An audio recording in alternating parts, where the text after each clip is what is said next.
Chez les plus petits, le principal changement, c'est l'âge de la scolarité obligatoire. Il passe de 6 à 3 ans. L'âge de 6 ans avait été fixé en 1982 et même si la plupart des enfants entrent à l'école dès 3 ans, désormais les parents n'auront plus la possibilité d'éviter la maternelle à leurs enfants.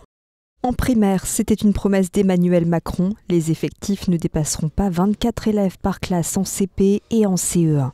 Dans les zones d'éducation prioritaire, les REP et les zones d'éducation prioritaire renforcée, REP+, le dédoublement des classes est étendu aux grandes sections, en plus des CP et CE1.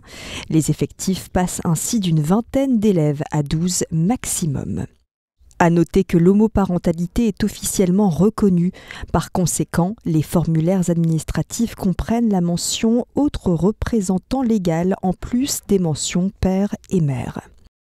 Les valeurs de la République française à l'honneur pour cette rentrée, avec l'obligation pour chaque établissement du premier et du second degré de placer les drapeaux français et européens dans chaque classe, accompagnés de la devise « Liberté, égalité, fraternité », en plus des paroles de la Marseillaise. Enfin, au lycée, c'est la réforme du baccalauréat qui entre progressivement en vigueur. Fini les filières générales L, ES ou S.